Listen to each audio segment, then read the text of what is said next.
Тэр нөгөө нэг юу team reel яагаад гэдэг үстэй нөгөө манай нөхөр хийдэггүй учраас эзэн нөгөө төр нөгөө нас урахаар нөгөө инээж минэж байгаа видеог нь явуулна гэдэг өөрөө амар жаргалтай. Тийм видеогоос хийж явахгүй бол тийм. Жаргалтай киноны ихэнд өгдөг эхнэрийн монтаж гэдэг. Хүнчлэн дор цагаан даван дор ингээд хашаа арчиж минэгээд no one гүүж мөгөө тийм. Амар нүрэ бодцсон өглөөс ирж мөрөөд ингээд орон дотроо инээж минэгээд тэр чимэр гүүд юм. Тэгэхгүй болоос.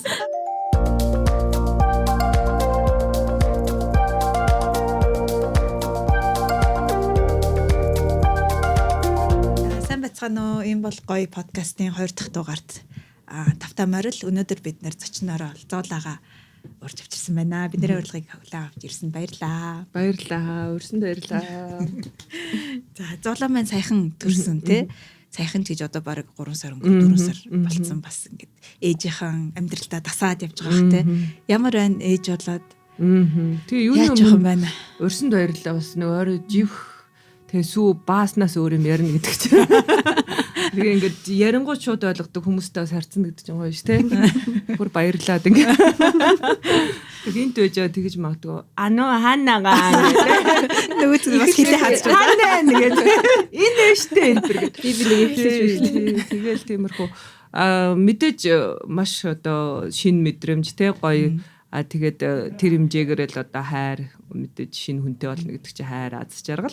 Тэгтээ нөгөө нэг манай нөхцөлд одоо юу гэдэг хүүхэд өсгөх, хүүхэд төрүүлээд энэ орчин нөхцөл нь хангалттай бас дэмжих орчин нөхцөл бага учраас бас л олон бэрхшээлүүд. Тэгэхээр дэлхийн хаанч байдаг бах. Гэхдээ одоо манайд бол бас илүү ихээр байна. Наад зах нь гарах, орох тий энэ болгонд төрөх эмнэлэг түзэлгээл ахуулаад ерөөсөө л алхам тутамдаа одоо ямар эмэгтэйчүүд ямар амаргүйг туулж байгаа тэрийгээ давж байгаа зүйлнээс л нөө хүүхэдтэй хайртай учраас тэрийгээ давж байгаа болохоос биш зүгээр тийм өөр нөхцөлд тийм бэрхшээлийг давхад бол маш хэцүү байгаа байхгүй хүүхдээ бодоод л чимээг өнгөртөг ч юм уу те тэгэхээр ийм сэдвэр бас ярьж байгаа дуурч байгаа ийм гоё подкаст байгаад баярлаа бидний хувьд болохоор ерөнхийдөө эмэгтэйчүүд ээжүүдэд чиглэсэн подкаст гэдэг түрүүн бас бид нэр ярьжсэнтэй ингээд нэг сошиал медиа харахаар ингээд ээжийн амьдрал айгу гоё юм шигтэй ингээд сайхан тайван эсвэл гоё хөөхдөдтэй хоол хийгээл ингээд айгу хөтөс сайхан багт юм шиг ингээд сошиал медиа дээр л харагдаад байдаг. Гэтэл одоо ингээд дэлгэцний цаана гэдэг ч юм уу гэртээ болж инхээс нэр амьдралыг дөрвөнж байгаа шүү дээ. Тэрнээс нь эхнээс нь ахвал ингээд мэдрэл явж байгаа. Гэхдээ бас яг Улаанбаатар ч бас 100-тэй айгу гоё ингээд ногоороод судлаахан болоод гоё хэлчтэй. Тэр үед бас хүүхэд төрөөдтэй сахилуулна гэдэг нь бол бас гоё байгаа х тий. Хүүхдийг сахилуулж байна. Тийштэй одоо салхилуулдаг нөө ихч болоо тийм имижээ стилээ аваад те малгай залгаа сайхан тэрийг хүлээн зөвшөөрс ингэж хүлээж аваад те стартер пак ингэж аяа за би хүлээж аваад малгай хар нүдний шил ингэ бүх юм сайхан аваад Улаанбаатарт ерөнхийдөө хаана салхилуулахад гоё юм. Тийм тэр бол ер нь хамгийн том проблем те тэгэнгүүт яг манайх нөө замын цагдаагийн тэнд байдаг учраас парк руу явж байгаа. Тэгтэл тэр хүртэл тэр зам чинь тэргээр явхад ямар үлээ замд нь буу машин тэгэл одоо бодоход ингээл яг л харьцуулж бодож Австралид сурж байхад ингээл яг одоо дүүрэг гэдэг юм уу дүүрэг болгонд гой том парк тэгэл тийшээгээ явхад зам илэрнэ ямар ч асуудалгүй те ямар гоё ээлтэй хүнд хүүхдэд ээлтэй хот байсан юм. Манайх чинь хүүхдэд зүтэл зүгээр хүн дээлгүй хот шүү дээ. Одоо хэдүүлээ өнөөдөр бороо орно гэж бодож ах чинь өмнө романтик мэдрэмж биш одоо яана буцахтаа яах бол те үер ус яах бол гэл те тэгэхээр ер нь тийм хүн дээлгүй сая гарцаар харж гэсэн амар бороо орж явахад машин л яваад байгаа байхгүй явган хүн бол ерөөсө хүнд чамаагүй цагдаа машиныг л явуулаа те тэгэхээр энэ хот ямар ч хүн дээлгүй те хүүхэд хөгшөд хөгжлийн бэрхшээлтэй хүмүүс тэд нар эсвэл бүр нөө орлого багтаа одоо те гэр ороод эцэст амьдарчаа тэр хүмүүст бол бүр илүү харгас сатлаа юм л та тий. Бидэд нэг яг Шангрила навар тойроо яваад байвал гайгүй юм шиг санагдаж магадгүй. Яг бодит амьдрал дээр бол тийм бат байна л та тий. Тэгээ нөгөө хүүхд тэрхтээ хүүхд авах байтугай нөгөө нэг наазахын жишээ гэхэд нөгөө гүдэг хүмүүс бас айгу тэр чинь бүр зүгээр нөгөө нэг basic юу гараад ярих юм бол одоо хүүхдгүй ч юм уу одоо гэр бүлтэй болоогүй хүмүүс гэхэд одоо хөдөлгөөний одоо идэвхтэй хүмүүс гэхэд л хүүхдийн юу байхгүй заавалчгүй зингэлдэх хүрээлэнд очиж бишээ цэцэрлэгт хүрээлэнд очижгүй дээ шүү дээ. Тэгээ би өнгөрсөн 7 хоногт бас нөгөө нэг хин анхаатай ярьж байхдаа өглөөдөө ингээд 7 хоногт хаяа очиод автобусч жагаад уусаа 10 өнгөрөөгөл зангайг болчтой шүү дээ. Тэгээ автобустаа нэг гүйжт юм билүү гэсэн чинь заавалчгүй тийш явжгүйгээд байх шамар шаардлага байгаа. Юу ингээл тойрол гүйч шүү дээ. Тэгээ гүйдэг гүйч ерөөсөө мэддэггүй. Би ч нэг англид байхдаа айгуу гоё гэрээсээ гараад л тоо харсан зүглөөгөө гараад гүйчдэг байсан. Энд чинь би нэг хэсэг гүйх гэж үтсэн л дээ бүрэнгүй. Тэгэл ингээ ангууд чинь наацхан жишээ нь гүйхэд хүндрэлтэй те тэрэгтэй хүнд яг тэр хүндрэлтэй хүүхдэд тэрэгтэй авч явахд хүндрэлтэй гэл ер нь ялцчгүй хүн. Одоо тэгтээ яг хөө сайн нөгөө юуны хүүхдийн парк дээр одоо ч нөгөө юуны засвар хийгээд нөгөө Риотинтогийн юу байгаа даа шүү дээ. Тэр бас айгүй хөөрхөн энэ яг энэ юунаас дээрээс харагдаж илээ. Цавхнаас харагдаж гоё болж байгаа бах тийм гоё харагдаж. Одоо та энэ подкаст өсч тэр цохоор хараарай за. Өстэй гоё харагдаж илээ. Тэгэхээр уг нь бол ингээл нөгөө нэг те дүүрг болгондоо гэдэг шиг те гэрээсээ гараал нэг те нэг хэдэн минут яваад очих нэг тийм талбайнууд бас хэрэгтэй байгаа. Тэр шээ авахта хүүхдтэйгээ тэргээ түрээд явлаа гэх нэг барцаадгүй те. Тэгээд нөгөө одоо дээр нь угаасаа хот төлөвлөлт муу болохоор нөгөө скутер энтерч одоо бас илүү уул нь төгжрлийг бууруулах арга байвч одоо л илүү проблем болчиход байна л да. Тусдаа зам байхгүй болохоор хамттай. Тийм тэгэнгүүт нөгөө хүн нь тэр тусдаа зам байхгүй тэгэл дугуйны замаар нь бас явган хүмүүс яг үл явганы зам нь хангалтгүй учраас ингээл бүр халаад тийм тэгээ сүүлийн үед бас тэрнээсээ болоод гэмтэл энтер гарч ирэл бэртэл гарч ийн гэл тэгэхээр нэг скутерээр унах тийм дүрм журмын юм 10 км цагаа 10 км хүний алах хурдтай адилхан явах та хүний зам дээр яаж байгаа бол скутер хэрэглэж байгаа бол хүнтэй адилхан хурдтай түлгээл алах нь штэ. Тэгвэл скутерний ямар хэрэг вэ? Тийм үстэй анхнаасаа зохион байгуулалт мото хотоос л болж байгаа байхгүй тий. Скутердээ жашиггүй явган үндэ жашиггүй одоо тэр нэг дугуй муу айгүй эрсдэлтэй улам эрсдэлтэй болчиход штэ явган үндэ замаар явах одоо хийндээ. Одоо хүүхдээ ингээд нөгөө өнөөдөр жишээ нь ингээд ажил гараад ирж штэ. Тэгэхэд одоо хэрэг нууц биш бол хүүхдийг хэн харж үлдсэн бол. Тий. Яг манай хүн чи гэрээсээ ажилдаг. Тэгээд харьцангуй чөлөө цагтаа болохоор нэг бол аав нь те манай хүн эсвэл манай одоо эмээнэр нь одоо монголчууд асарх үеийн засаг асархуй ажлыг гол нугалж байгаа хүмүүс байгаа даа шүү те. Тэгээ нөгөө нэг гоё гэр бүлээрээ гоё вакейшн явах хак нууц гэдэг жаахгүй эмээг авч явах тий харамсалтай уул нь одоо эмээгийн уул нь тэр цагийг өөрт нь өгмөөрөөч яг бодит амьдрал дээр бол өөр эмээгийн ихчгүүгээр бол явахгүй байхгүй тий. Тэгэхээр тэгжил тэрнээс шүү одоо яг ингээл хэрвээ хүүхэдд ээлтэй хот байсан бол дөхөж ирээд одоо энэ хавьд байж байгаа салхилуулаа тий гадаа нь хүн харж байгаа ч юм уу янз бүрийн арга байж болох байж манайд бол ямар ч боломжгүй л тий үлдээгэл нар тий нарийн тий манай хүүхэд ч гэсэн одоо аав нь харж байгаа бас ялгаахгүй тий бас ингээд харцсангууд нэг өөрийнхөө ажлыг ингээд зохицуулах боломжтой болохоор тэр нь бас нэг азтайгаад байгаа байхгүй тий тэгэхгүй л өглөө ажилдаа гараад явдаг тийм хүмүүсүүд бол зөндөл байгаа шүү дээ тий тэр тохиолдолд бол тий жишээстэ эмээг бараад яах вэ гэж асуудаад гарч ирж байгаа тий одоо нөхөртөөгөө та хоёр одоо хүүхдээ төрөхөөс нь өмнө ч юм уу хэр ярилцсан бэ? Одоо ингээд ажиллаг өөрөө хуваалцаж байгаа гэж бодоод байгаа байхгүй. Заалаа болохоор ингээд тэ нөхөртөөгөө сайн ойлголцоо чи энийг хий би энийг хий ингээд айгуу гоё ажил өрөөдөө хуваалцаж байгаа гэж бодож байгаа. Гэхдээ бодис адил дээр ямар байгаа та хоёр хэлээрээ. Тэрийг одоо чинь төрөхөөс өмнө ярилцсан уу? Эсвэл ингээд төрснийхэн дараа тэ явцын дунд ингээд ойлголцож гин үү? Тий. Ерөнхийдөө яг нөгөө энэ чиглэлээр ажилладаг гендер хүний эрх эмэгтэйчүүдийн эрхийн асуудлаар ажилладаг болохоор тэгээд дээр нь яг би түрүү жилийн 1 сараас нь асархуй эдийн засаг том сэдвийг те ярилцаад түрүү одоо бүсийн хэмжээнд очиж тэр талаар хурал чуулганд суугаад за баахан судалгаа энэ төр уншаад тэгээд ном унших судлах бодит амьдрал хоёр бүр бас тэрээс том байгаа нь тий. Тэгэхээр яг нь харьцангуй энэ талаар мэдлэг мэдээлэл байсан болохоор яг хамтрагчтай нөхөртөө бол яг хэлж байгаа юм чи хоёлоо бол яг аль болох жижил оролцсон тий. За мэдээж бүр ингээл 50% заавал ингээл бүх үед байхаа л бүгэ ээлжлээ тий.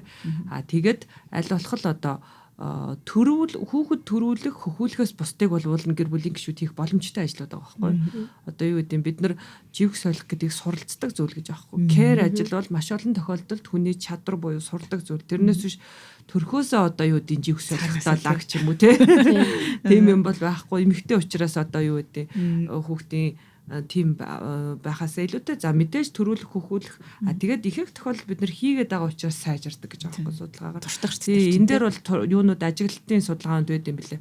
Ээж нь маш хүнд төрөөд одоо хэвтэрт байж байгаа. Тэр тохиолдолд аав нь асарсан тохиолдолд аавынх нь асрах чадвар илүү өндөр. Ягаад гэвэл ерөөсөө л асрах гэдэг бол суралцах. Тэгэхээр аль болох л одоо ажлаа хуваалц хийх тий.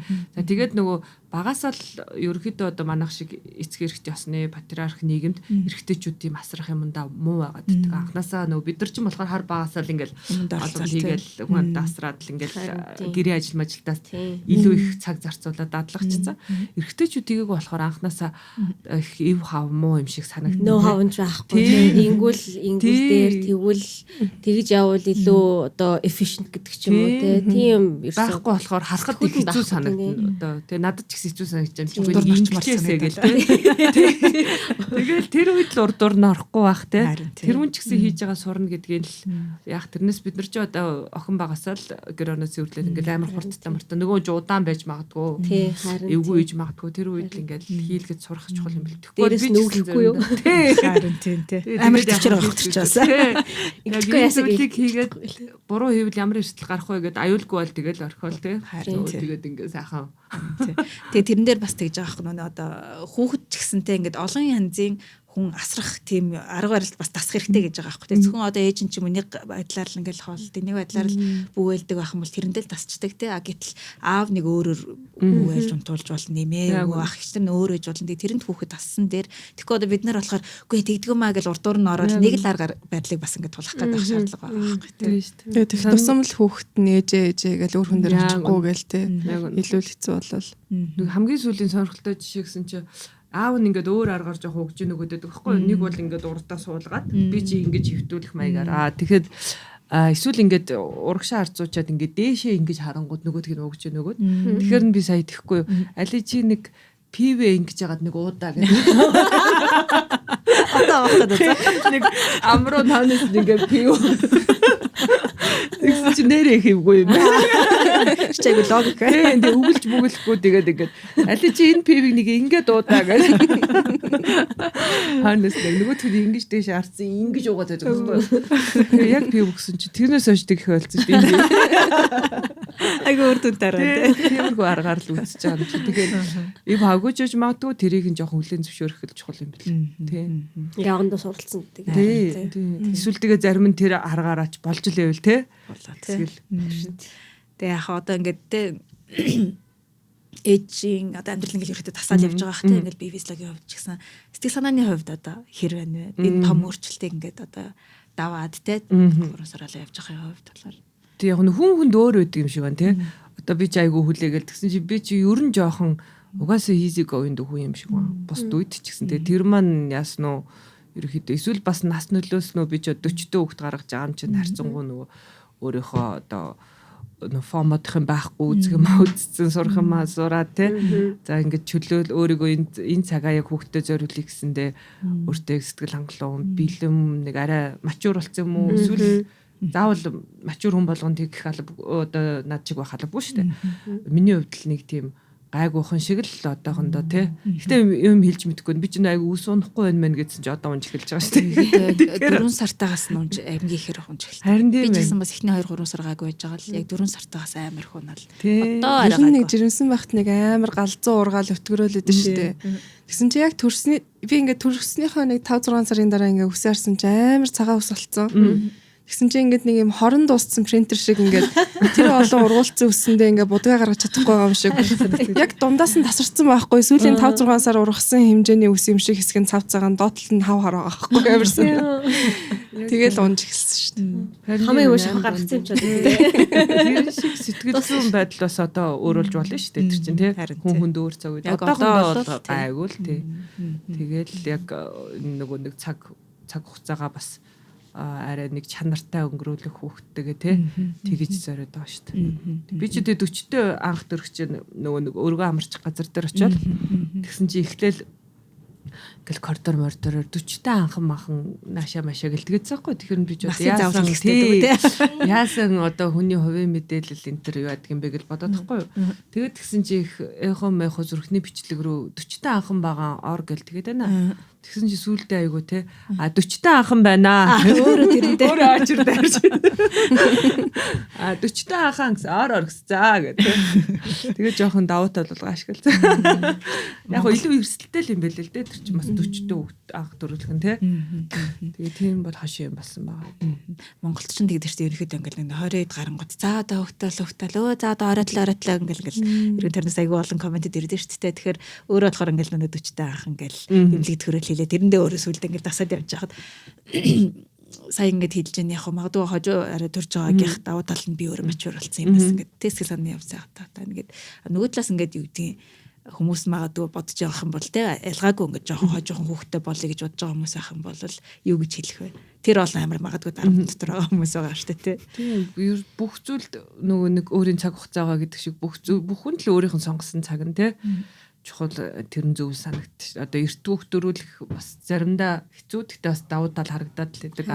Орой хүүхд төрүүлэх хэцүү гэхдээ давуу тал тэгэл өөрийнхөө л хамгийн гол нь бэлэн болсон гэсэн цагт тэрнээс биш хүмүүсийн те чи одоо оройтлоо инглээ биш. Эсвэл одоо эртэдлээ оройтлоо гэхээс илүү чи хизээ бэлэн 25-таж бэлэн байж болно те. 40-тож бас бэлэн санагдахгүй байж болно. Өөрийн яг л зөв гэсэн цагтаа л төрүүлэх зөв юм байна гэж бодож байна. Буруу юм байхгүй. Тэгээд хүмүүс ингээд янз бүрээр хэлэн тэгээ хурж ирээд хамт өсгөлцөхгүй шүү дээ. Харин тийм төрүүл мөрүүл те. Тэгээ ингээ одоо бодоход нэг ерөнхийдөө бас нэг тийм хандлага байдаг. Ганц бие эмэгтэй ч юм уу те нэг 30 гарангууд өөчөө өстө хүнтэй хүнгүй хамаагүй хүүхэд болч. Тэр бол одоо бодоход хамгийн харгас зүйл байгаа байхгүй те.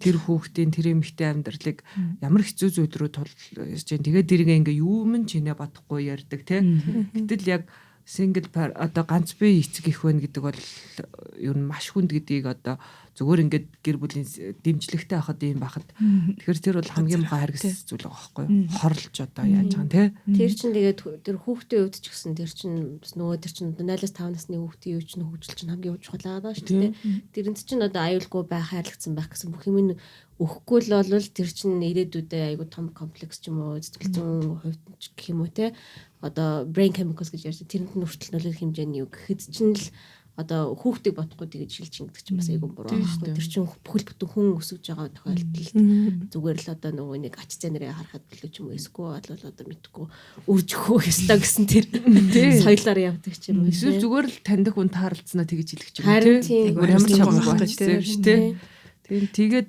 тэр чинь санхүүгийн хувьд би сэтгэлийн хувьд тэр эмэгтэй хувьд цагийн хувьд тэр одоо төсөөлөшгүй их хүнд ачааг хүний нуруунд дээр авчир шааж байгаа байхгүй юу. Тэрнтэй нэг адилхан бас хүүхчин ирсэн. Хүүхэд тоолтойгоо ярддаг гэдэг чинь тийм сайн багцсан яваад байгаа байхгүй юу. Тоолтойгоо ярддаг шүү дээ. Хаанаас авах вэ? Хоолоо одоо авч идэг олж идэг. Хаанаас авах вэ? Тэ бас нэг анзаарахын хувьд бол одоо би чинь 30 хүрсэн өмөртлөө хүүхдгүй те. Тэгвэл манай ихэнх найз одоо яг нөгөө багын найз гэж одоо 10 жилийн найз нар маань болохоор надаас бус нь бүгдээр хүүхдтэй те. Тэгээ ингээд харахад бол нөгөө нэг 20 дөнгөж гарч байхдаа ерөөхдөө би мачур талдаад байдаг гэсэн гэдэг ч юм уу нэг тиймэрхүү анзаарэгдэжсэн одоо 30 хүртэл нөгөө хэд ч одоо 1 2 хүүхэд заримдаа 3 хүүхэдтэй гэдэг юм гот maturity-ний хувьд би хажууд нэг жоох хөгч. Яг альчгүй хүүхдтэй болохоор бас айгу тийм maturity ялчгүй цаанаасаа сууд нэг ээж хүн гэх нэг цаанаасаа өөр болт юм шиг байна. Би нэг хажууд нэг ахаа гэх. Чистэй хүүхэд төрүүлсэн ч бас ахаа. Ер нь бол тийм cute болдог тийм. Би ч амар оргоор үзсэн юм гэж байна. Харин баахнасаа өөрөө тийм. Хүүхдтэй хавт ингээд тийм. Эмээ болсон ч. Тийм намхаг тийхээ. Магадгүй. Тэг ер нь бол магадгүй. Тэр чинь бас гоё шүү дээ. Тий. Гэхдээ яг нэг тиймэрхүү юм би зүгээр сүүлийн үед тэгж бодож эхэлсэн зөв ч юм уу бодсгүй ч юм уу. Тэг ялч хүчээр амьдрал угаасаа тэр хүнийг нухалчж байгаа юм л та. Тийм муухагаар бол нухал. Тэгээ нөгөө нэг ээж болно гэдэг чинь өөрөө нөгөө толгойн дотор ингээ байнгын нөгөө mom math гэдэг girl math гэдэг чинь mom math байнга явагддаг тий. За би одоо өнөөдөр нөгөө памперсийн захгүй бол өнөөдөр дуусна маргааш ирэх хэрэгтэй нөгөө тэгээ сүүгийн одоо ингээ нэмэлтийн авахгүй л одоо 2 3 хөвж үлдсэн алдсан байгаа маань. За бид нар одоо өнөөдөр бижээш 12 цагт ирэхэд бол за би тэдэн цагаас босоод хүүхдээ бэлэн болгоод өөрөө бэлэн болгоод гэд байнгын тэр тоо явж идэг те. Тэгээ тэр чинь бас амар их ядраадаг. Тэгээ тэр чинь тэ хүнийг те ингэж бодож чадахгүй болчихсон хэрэгэд. Тэгээ надад тэр айгу ер нь л айгу хэцүү санагддаг байхгүй ингээд нэг одоо чинь хажууд манай байгаа те нөхөр ингээд айгу дэмждэг тусалдаг хүүхэд харилцаж өгдөг те ингээд өөрийнхөө ажлыг зохицуулаад хүүхдүүд ингээд харилцаалаа их тусалж дэмжээ байгаа мөртлөө надад тэр нэг тэр мам маасантай айгу хэцүү санагддаг байхгүй би заримдаа энийг зүгээр марчих юмсаа гэж тийм сонголт бас байхгүй байгаа байхгүй те за хүүхдийн за яг би даалгаврын одоо манай том болсон болохоор даалгаварт нэг оролцох байгаа те нэмээд одоо хүүхдэн байгаа ингээд хол те даалгаврыг нь хийлгэх яах их ингээд хувцсыг нугаах за одоо ажил Монголд болчаа за өвөл болох гэж байна өвлийнх нь гутал хувцсны үелээ таарч чадаад тарахгүй л ингээд байнгын тэр тоо бодол явж идэг те тэр айгу надад хэцүү санагддаг шүү дээ ядармаар асархуйн тэр яг тэрэн дээр зүгээр нэмж хэлэхэд надад болохоор зүгээр хувийн зүгээр би надад чинь бас нөгөө нэг анхаад айгүйх ярьдаг байхгүй юу би өөрөө хувьдаа нэгний саталаа нэг амар тэгж судалж уншаачгүй ч гэсэн миний хувьдаа бодохтой гэх нөгөө охтуудыг багаас нь бус хүмүүсийг нөгөө нэг кэрлэхээр ингэж заалгацсан байдаг те одоо зочин ирлэг гэх юм бол илүү зочтой цай мөгийн ерөөсө хүүнэрийг тэгж ерөөсө яадаггүй охтуудыг аль яг ээжтэй туслах гэдэг ч юм уу тэрэнд туслах энэ туслах гэдэг ерөөдөө багаас нь ингээд юм хүний өмнөд оролцуулаад ингээд сургацсан ч гэх юм уу дүүгээ хаар яасан юу за тэр дүүмүү бол яг ах хүнд бол дүү яслах те гэхдээ ер нь нөгөө нэг охтуудыг айлуулах нөгөө олон хүмүүсүүдийн юунд оролцож ингэж алидна сурцсан болохоор багаасаа тэгээд бид нар сурцсан болохоор том болоод ч гэсэн хүүхдгүй байхдаа ч гэсэн нэр ингэ гэсэн тийх ёстой гэл одоо би бол жишээ нь хүүхдгүй ялгаагүй хоёр мууртай нэг нохотой нэг одоо найзлуутай хамт ирж байгаа те тэгэл бүх юмхын өмнөөс нь за тэрнийхээ хоолыг захиалахгүй болохгүй тэгэл имлэглэг нь явуулахгүй болохгүй одоо энэ ойрдоо яагаад вакцины нэглэхгүй болохгүй да те энэ тэрэ манай үний чинь пүүзэн бодож байгаа пүүзэнд угаах хэвээр бид нэрээ хөшгөө угаах хэвээр мэн гэл ерөөхдөө бүх тэр юм одоо хүүхдгүйч гэсэн надад тэр нь байгаа болохоор гендерийн асуудал болоод байгаа байхгүй. Тэгээ би нөгөөдөгтэй чинь ярихтаа болохоор дэгдэг байхгүй. Охин бол яг би дураар нөсгөнөө ингээд тусланаа байна уу? Хүү төрөх юм бол би заавал бүх хүнд туслах. Ирээдүйн их нэрт нь ирэхэд бэлдэж өгөөд тийм. Ямар хүнтэй хинтэй ч суулгая гэсэн ер нь айгүй тийм caring байх одоо өмнөөс нь одоо заавалчгүй хилүүлчиж хийх биш өөрөө сэтгэээ тэрийг одоо юг яах тэр юу нэ багаас нь сургана. Ягаад гэвэл том болоод нэг тэгж тэр нэг суралцахгүй юм шиг санагддаг. Тэгээ хүүхдтэй болтлоо менталити шал угаасаа өөр болчихж байгаа болохоор. Хүүхдтэй болтлоо бол ингээ асуудалгүй тэр тиймнүүдийг хийгээд яваад идэв штэ. Тэгээ яг нэг хүүхдтэй болцны дараа жоохон postpartum depression орж ирээд ч юм уу эсвэл жоохон ядраал үнэхээр ингээл бие махбодын хувьд бүр амар ядарч байгаа штэ. Тэнгүүт ингээд амар ингээд breakdown болдог шнэ mental breakdown гэж ирдэг шүү дээ бүр ингээд дийлхий болоод ингээд бүр амар уйлдаг ч юм уу те ер нь тиймэрхүү юмнууд амар их олон болсон санагдаад байгаа зүйлээ нэг жил хөөхттэй байсан хүний хувьд гэдэг. Тэр нэг юг зоолагчийг айгу яг нөгөө нэг мэрэгжлийн талаас нь ярихаас өмнө би нэг харсан юм нөгөө Brené Brown гэдэг нөгөө нэг юм байдаг шүү дээ. Тэр хүний ярьж байгаагаар болохоор нөгөө нэг оройдоо нөгөө нэг одоо ажлын хийсний дараа ч юм уу яг нөгөө нэг орой нэг 6-аас 10 цагийн орой нөгөө гэр бүлийн нөгөө юу байгаа шүү дээ.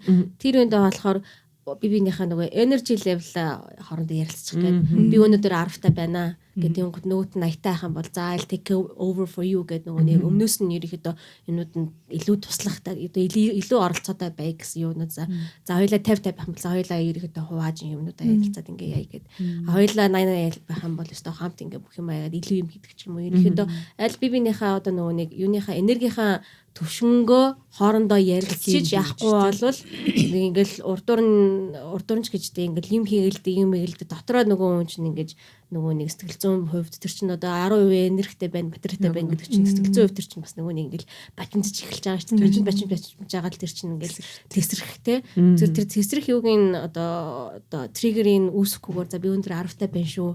Намайг жоохон яагаад арчлаадахаар гэсэн тиймэрхүү байдлаар илүү нөгөө хоорондоо харилцах хэрэгтэй гэсэн би юу тийм нэг рил харж ирсэн. Харин тэр нөө асархуй эдийн засгийн гол бас ойлголт нь тэр нь зөвхөн бие махбодын ажил биш гэдэг байгаа байхгүй. Бие махбод сэтгэл санаа тэгээд сэтгэл санаа сэтгэл зүй тэгээд дээр нийгмийн тэгэхээр тэр дундаа яг зөвхөн одоо хүүхдийнхаа живхийг солих ажлыг хувааж хийх тухай бол биш. Яг хамгийн гол нь бодох ажил нэлээд чухал тий. Тэр чи одоо ямар ажил хийх хэрэгтэй байна, тэрийг яаж хийх үү, хэн хийх үү, хийсээс хянах гэдэг чи ерөө бид нар энэ дээрээ тэвэл менежерийн ажил буюу цалинтай ажил байгаа шүү дээ. Гэтэл ихэнх тохиолдолд эмэгтэйчүүд тэр ажлыг нуруунд дээр өөрчилдөг тий. Тэгээд бодох ажил их багцмаа их ядарна. Би махбодын ажилласаа дээр нь бусад төрлийн бодол бид нар бодох зав гарахгүй гэж байхгүй. Хүн хоёр давхар юм бодохгүй. Яг л одоо тий зөвхөн нөх хүүхдтэйгээс гадна ингээл дараа нь хүүхдэн том болсон ч гэсэн хизээ хин шүдэ үзүүлэх үү нөхөр яах вэ? Нөхөр нь баг тий цэцэрлэг дээр очиод гадаа нэрчлэгийн гут ихнэр нуцтаал багш руу манай хүн ирцэн гинэ хүүхдээ гаргаарай гэх тий. Ингээл энэ мэдчлээ ингээд тэгэхээр аль болох зарим ажлуудыг нь бодох ажилтай нь хамт өг гэж байгаа. Одоо мэдхгүй сөөх мөх байр марныхаа мөнгийг төлөхийг бүтнээр нь тэр хүн хизээ төлөхийг яах юм. Тэгэхгүй бол бид нар тэр хүн төлсөн ч гэсэн за очиж төлөй шүү ч гэдэг юм уу тий. Тэгэхээр айл болох за дэлгүүр яваад бас өөрөө юмнууд авч сурах тодорхой юмнуудыг тэгэхгүй бол тэгэл нөгөө лист өгдөг ч юм уу тий. Тэр нэг хошин юмнууд байдаг ш баг л ингээл зураг юм. Тэгэхээр айл болох тэр хүмүүсийг тэрийн сургуулах. Тэгэхгүй бол энэ бодох ажил чи бид нарыг маш их завгүй байлгадаг. Энэ хэмжээгээр өөр юм бодох зав гарахгүй. Тэгэл ирээдүйн тэр гэл тий бас тэгэл нөө эмэгтэйчүүд Монголд нэг шүмжлэгээр л эмэгтэйчүүд тулга тойрсон юм ярьдаг гэх тэгэхээр хүн ер нь юу хийж ийн тэрийгэл ярьдаг гэж байгаа байхгүй тэрийгэл боддог тэрнээс би маргааш цүвэн физикч болохгүй шүү дээ тэгэхээр бид нар хэрвээ өдөр тутмын тэр ажилд ингээл дарлагдаад байвал бидний ярих зүйл бас тэр хэмжээндээ л эрэгтэйчүүд орой олгон орж ирэл мэдээ үзээдээ аавс тэр яриад эдийн засаг яриад уул уурхаа яриад их мундаг юм шиг те. Гэтэл ямар мэдээлэл авж гэн ямар зүйл хийж гэн тэрийг л буцаж ярина гэж байгаа. Тэгэхээр бид нар өдөр болгон ингээл гэртээ байгаа л юу дээ өнөөдөр юм жих тийм жих. Тэгэхээр бодох ажлаа хөнгөвчлөхийг аль болох зорих ядаж тал бодох ажлаа тэр үндэ чи ерөөсөө л наатыг бүтнээр нарж би мэдэхгүй шүү гэ тэ. Тэгээ тэгэж бас сурах тэгэхгүй бол дахиад тэгэл нөгөө дутуу хийчихнэ гэл түрүүний шиг өөрөө ингээл санаа зовоо тэ. Тэр юун дээр сая тэгээ хэлсэн чинь одоо өдөртмийнхаа юмаа л ирэхэд боддог гэдэг жааш ч тэ тэнгууд чинь тэрнээсээ илүү гарч бодох нөгөө юуг болохоор ерөөсөө нийгмийн юунд оролцдоггүй гэдэг ч юм уу эсвэл улс төрийн юун дээр ямар нэг юм дээр тэгэж одоо өөрсдийн гэсэн явандаа opinionгүй болоод ч юм уу тэ өөрийн гэсэн одоо ойлголтгүй болцсон ерөөдөө чихний асуудлаас гардаггүй болохоор ерөөс бас эмэгтэйч бас нийгмийнхаа асуудалтай бас нэг тэгж оролцож чаддаг. Тийм цаг өгөхгүй тэ нийгэм бүр ингээд тэгсэн чи бодох чи яг юм бодох гэдэг чи яг тустай цаг гэж байгаа байхгүй хүн бодохын тулд бодох хэрэгтэй тий. Хэрвээ ингээд завгүй байх тусмаа хүний бодлыг шууд одоо хүний дүгнэлтийг хүлээж авах амарх болчихдог гинэ. Тэгэнгүүт одоо Facebook дээр энэ ингэсэн гэж штэ гингууд ингээд бодож нэрээ ингэснүү тэгснүү гэж бодхоо ойлоод шууд тэр дүгнэлтийг аваад тэгээд тэр цэма нөгөө нэг call center хүнд юу илсүүлэх чинь өөрөөсө бодох зав өгдөггүй өдөржин activity те дээр зав байлаа. Тэгээд амар ядраал хүн нөө бусад хүмүүсийн амьдрал gossip чинь бас амар дими юм байгаа байхгүй тий. Өөрийнхөө би ингээд хүн хүү чамд нууц юм хэлээ хэр хүү байж байгаа би өөрийнхөө ихлэ нууцуудыг яа гэж яана гэдэг. Тэгэхээр чинь ингээд нэмэгдээд байна шүү дээ тий. Дахиад тэр мэрийг тээж явахгүй. Надад нууц хэрэггүй яа. Надад тийм нэмж хийх чадахгүй. Тий. Эсвэл тэр хоёр тэгсэн гин мэнийгээ тэгчүүл бас өмнөөс нь санаа зовж нэг юм бодож байгаа шүү тий. Тэр хоёр маань тэрэнд баригдчих үед энэ тэр. Хүү яна нөгөө чинь тийч явж илээ. Нэг бас бодох ажил нэмэгдэх гэдэг шүү. Тэгэхээр үгүй. Сая нөгөө нэг зоологийн ерөөдөө яриан дээр хідэд удаад урдглаа штэ асархан эдийн засаг гэдэг те ерөөдөө сүүлийн 2 жил бол Монголд энэ үг нь нэлээ ингээд яригадад сошиал медиа гарч ирсэн их мэдээлэлүүд яваад эхэлж байна. Тэгэхээр ер нь асархан эдийн засаг гэж юу хэлээд байна гэд. Тэр нь одоо ээж нар те эмэгтэйчүүд биднэрт ямар хамааралтай. Ингээд бодохоор нэг амар хүнд үг байхгүй асархан гэ. Тэгээ эдийн засаг гэдэг те бид нар хүүхдээ харж штэ те эсвэл одоо аав ээж байгаа эсвэл асарч чинь те тэрэнд эдийн засаг ямар хамааралтай байгаа. Тэрийг нэг тайлбарлаад өгөөч.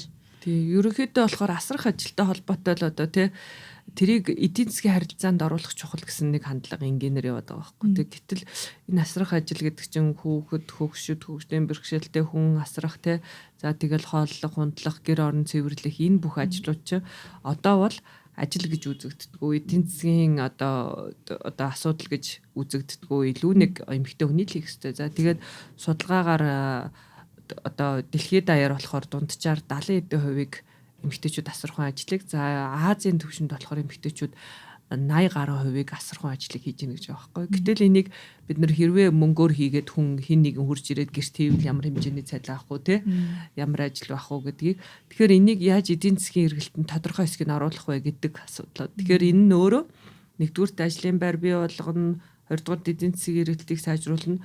Хамгийн гол нь бас эмэгтэйчүүдийн нуурын дээр тэнцвэргүй их байгаа энэ ачааг багасгах хэрэгтэй гэж байгаа тий. Тэгжээж босод энэ маань өөрөө асархуу эдийн засаг хэрвээ хөгжснөөр эмэгтэйчүүдийн хөдөлмөрдөх оролцоо дээр нь улс төр манлайлал энэ төр нэмэгдэнэ гэж аахгүй. Эмэгтэйчүүдийн одоо нуруунд дээр одоо ингээл энэ насрах үеийн цэгийг ярихгүйгээр эмэгтэйчүүдийг манлайлж улс орноо өөрчилгээд ихэд бас харгас гэж байгаа. Ягаад гэвэл эн чинь аль нуруунд дээр нь байгаа ямиг хөнгөлөхгүйгээр энийг нь хуваалцахгүйгээр за тэгээд хуваалцна гэдэг нь түрүүн гэр бүл дотроо дахиад одоо айл хавтал дотроо тэгээд одоо юу гэдэг улс орон даяараа төр засаг, хувийн хвшил бүгд оролцож хуваалцах хэрэгтэй гэж. Тэгэхгүй зөвхөн одоо л эмэгтэй хүний л ажил гэж хараад байгаа нь өөрөө эргээд нийгэмдээ ч сөрөг олон уршигтай. За эмэгтэйчүүдийн хөдөлмөрлөлтөг оролцоо жилээс жилд Монголд багасж байна те. Ковидын дараа бүр багасах хандлага нь одоо илүү мэдрэгдээд явж байна. Тэгэхээр ихэнх эмэгтэйчүүд яагаад ажиллаа орхисон бэ? Ажлаа гарсан бэ? Ажлаасаа чөлөө авсан бэ гингууд ерөөсөө л хүүхэд тасрах ажил маш том хариулт нэг юм чинь. Тэг хүүхэд тарах хөнгүү те. Тэгэхээр энэ маань өөрөө манай эдийн засгийн бүтээмжинд ч нөлөөлж байгаа зүйл байгаа байхгүй. Тэгэхээр дээр нь ажлын байр бий болно гэдэг байгаа. Хэрвээ насрахын салбарыг хувийн хвшилд дэмжиж бол хүүхэд тарах, хөгжлийн бэрхшээлтэй хүн харах те. Одоо хүүхэд тасрах эсвэл одоо хоол энэ төр хийгээд ирдэг ч юм уу төмөн төрлийн бизнес гэр зэвэрлэх те. Тэгэхээр энийг яаж эдийн засаг гэж харах уу? Тэрний тулд төр жишээ нь тэр төрлийн бизнесүүдийг яаж дэмжих үү? Тэ? Мэдээж төр тэрийг хийх албагүй. Тэр төрлийн бизнесийг яаж дэмжих үү? Тэгэхээр уул нь хэрвээ нэг эдийн засаг гэж хараад ирвэл олон төрлийн ажлын байр, айл гэр бүлийн бүр нөгөө аз жаргалын индекс нөлөөлнө цаашлаад нийгмийн нөгөө нэг эрүүл мэндийн чанар сайжирнаж байгаа байхгүй? Хүмүүсийн сэтгэл зүйн байдал дээр нь одоо энэ чинь нэг юм тэнцвэргүй байдал чинь хүн болгонд л дарамт болж ш тэ. Тэгээд асархын манайх бол ерөөсөө асархын дид бүтц маш муу гэж. Хүүхэд хүн асархад ерөөсөө дэмжлэг дид бүтц байхгүй. Цэвэрл тэр гэр бүлийн эдийн засгийн хүн хүчний болцоо шалтгаална. Танаа гэр ирэх мөнгөгүй тэ. Эсвэл хамаатан садан одоо тусал дэмжих хүн байгаа юу. Тэгээд тэрнээс биш одоо нийгмийн ямар нэгэн тогтолцоо дид бүтц байхгүй байгаа. Тэр нь одоо яг ингээд магадгүй одоо чинь хүүхэд харах тэр тэ ээж гэдэг талаас нь магадгүй ярих юм бол ингээд наснасаар нь ярьж болж байна л тэ. Монгол одоо чинь яасл гэж бол байхгүй шүү дээ. 0 настай хүүхэд ч юм уу тэ. Ой хүрээгүй бүр 2 нас хүрээгүй хүүхдийг бол авдаг цэцэрлэг бол маш цөөхөн шүү дээ тэ. Тэгэхээр өөрөөр хэлбэл хүүхэд 2 хүртэлх нас хүртэлх тэр хүүхдийг харах, асрах бүх ажил хариуцлагыг гэр бүлд нь. Тэгээд тэр нь одоо Монгол одоо патриарх нийгэм учраас ээж нарт нь үүдэлээд өгчөж байгаа байхгүй тий. Тэрэн дээр одоо нийгмийн баг ингээд одоо чинь төр засгийнхан ч юм уу ямар ч оролцоо дэмжлэг байхгүй. Тэгэхээр тэр 2 жилийг магадгүй ээж яг нэг ингээд тэр чинь хувийнээс бас сонголт байж болж байгаа юм тий. Уг нь бол үгүй би 2 хүртэл нь хүүхдээ цэцэрлэгт өртөн хүүхдээ харна гэдэг тий. Гэтэл тэр чинь маш олон юмнаас хамаарах гэдэг шүү дээ. Тэр өрхийн санхуд боломжтой байна уу тий. Үнэхээр ажил хийж орлого олох хэрэгтэй байх юм бол тэр хүүхдээ чинь хаана үлдээх үү гэдгээс ахуулаад тэр нэг 24 цагийн цэцэрлэг хийдэг шүү дээ.